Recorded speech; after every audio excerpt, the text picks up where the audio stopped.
We're all off to Dublin in the green. Anyway, there's big breaking Celtic news this afternoon. Celtic are about to make a massive announcement that will more than please a lot of Celtic fans. But before we talk about the big announcement that is due this afternoon or today, we need to talk about loan moves and loan moves for players that could be a possibility of coming to Celtic. Loan moves have been pretty spectacular when it comes to Celtic over the last couple of years. Obviously, we brought in Cameron Carter-Vickers on loan to try him out before we bought him. We also brought in Jota on loan before we actually paid $6.5 million to Benfica. We subsequently sold him for $25 million. Is the loan system good this summer? Is it a good option to use? And is it a good option to use for Kieran Tierney? Bringing Kieran Tierney in would be a massive statement by Celtic, but is his wages going to be too much for Celtic? Would his loan fee be far too much for Celtic to consider? And the fact that we wouldn't have the option to buy, because there's no way are Celtic going to pay that $35 million that Arsenal are looking for the player. It would be money down the drain, as some people say. It would be good to maybe get him back. You know, he has had a bit of a checkered time at Arsenal. He has had some injuries, but bringing the lad home would be absolutely fantastic. Celtic know all about the left back, and he's had some fantastic games for us and some fantastic games at Hampden. And I remember lots of times when he was ecstatic at Hampden. But the fact that we've been linked with him again and bringing him home, would it be a transfer too far? Because let's face it, with that kind of money that they'd be looking for a fee, we could probably go out and buy a player. And talking about buying players, we could have a ready-made replacement for Jota with even less money that it would cost to bring in Tierney. And that man that could replace Jota is obviously from South Korea, and it's Yang. But that deal was kind of hit just a little bit of a snag, the fact that they're not really looking to sell him just now due to the fact that they are in a relegation battle. And there's seemingly an agreed fee of $2.1 million, which would be fantastic to get the young asset away from them.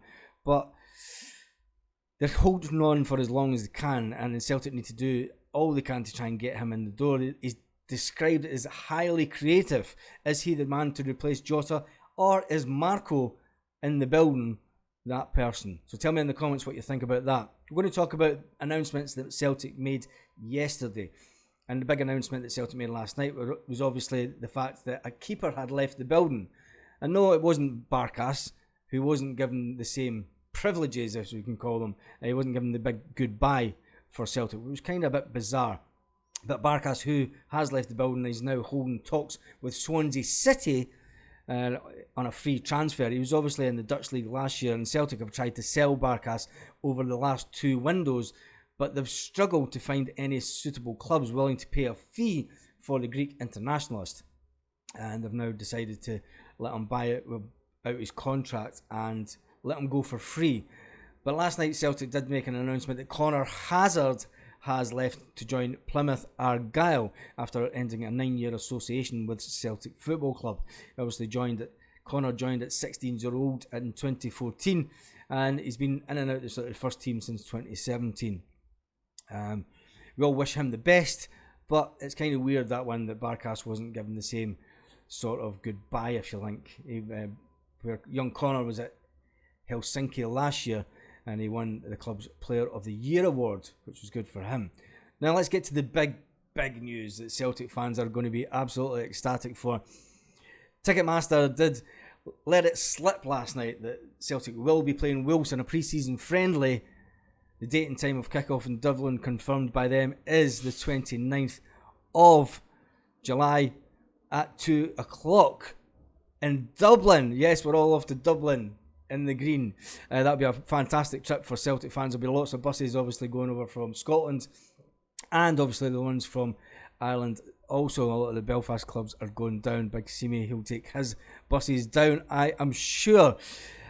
Celtic are currently in Portugal. They obviously play tomorrow and Saturday before they fly to Japan, where they'll take on Postecoglou's old former club, Yokohama F. Marinos, on the 19th of July, before facing Gamba Osaka, however you pronounce it, 3 days later.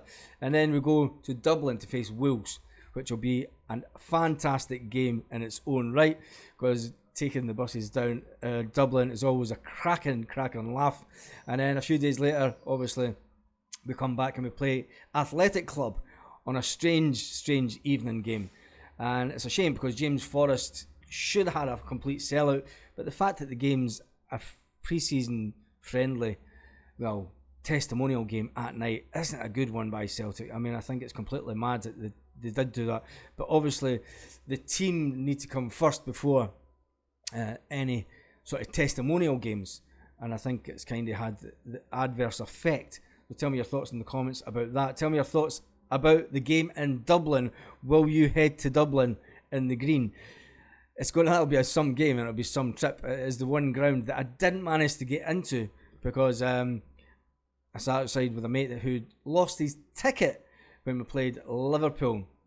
So tell me your thoughts in the comments about the fact that Barkas is looking to join an English side. Connor Hazard has left the building also, so we're 2 keepers down. Tell me what you think about the loan deal that could potentially happen for Kieran Tierney. Is that something you would like to see happen, or should Celtic be spending the money on somewhere else so that we can get and maximise our potential? The club are going in the right direction financially. We're going to make more money than we've made in the last 3 or 4 seasons, and with Brendan Rodgers in charge, he made even more money the first time he was here at Celtic, and it looks like he will do the exact same this time. You know, Celtic have always been about making and maximising their income. I think the loan deal for Tierney, whilst football sense it would be great and bringing him back would be absolutely fantastic, but I think the injuries that he's had over the last couple of seasons and the fact that we're not going to be able to buy him. There's not a chance. We won't be able to buy Kieran at 35 million. His wages, even if it were pay half his wages, can you really see Celtic paying the best part of 50, 60 grand a week for a loan player? Not a chance. I mean, it was fine that if we had kept Jota would have been on 45 grand a week. Are Celtic now looking at the 45 to 55 grand wage bracket and saying, right, okay, we need to bring in that level of player now to be able to compete in Europe?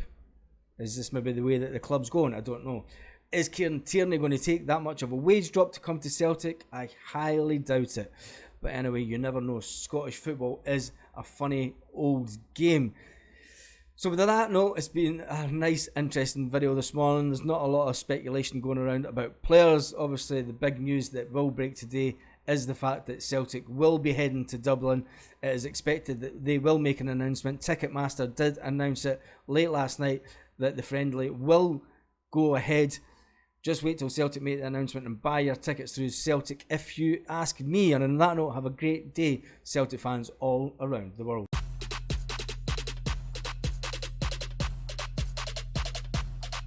Lit. Roll up to the party, roll up to the party.